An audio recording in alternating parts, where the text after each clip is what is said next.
It turns out that there's a distinct difference in how high performers handle objections versus low to moderate performers.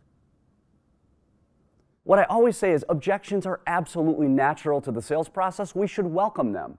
But there's a distinct difference in how you should handle them. What high performers do is they start very counterintuitively. They start with an encouragement and a question. Step one, encourage. Step two, question. Someone says, Craig, your price is too high. And a high performer will lean into that objection and say, I totally understand. Tell me more about that. Is it a question of, is it just the expense level, or is it versus the other priorities, or versus the other possible solutions that you might have available? You're noticing these two things that go together. I'm encouraging you, tell me more, and I'm asking you a question. I'm asking that person a question. Credibility and confidence is gained up here in these first couple of steps of the process, which is why high performers do this. We now can have a conversation, a bit of a dialogue. I can get a little bit behind that prospect's eyes to understand what is she seeing that is expensive or a problem, and start to get a little bit more context around it.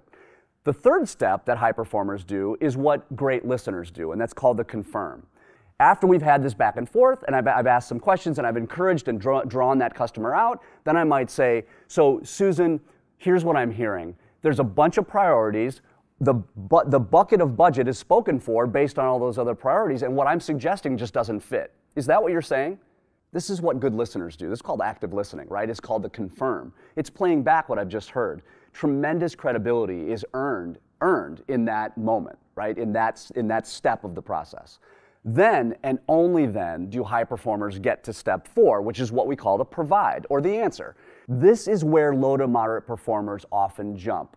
When they get a pricing objection, for instance, which is the most common objection in sales, right? Is why I use this objection. Craig, you're too expensive.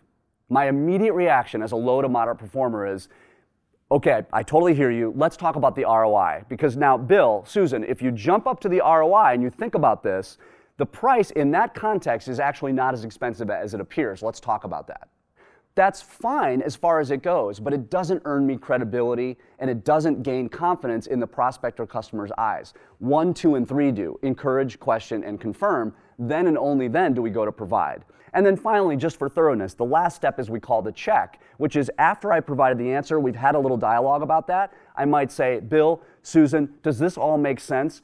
Do you have more concerns about this, or should we move on? And what, in essence, I'm asking is, are we still hung up on this? And if we are, I go right back to the top and start questioning and encouraging again. Or if there's less concern about it, then we move on with our sales process. So high performers handle objections much, much differently than low to moderate performers. They spend time above the answer, really understanding what is behind the objection, what are the animating issues that may help them resolve that objection, and only then do they go to the provide, which is the answer.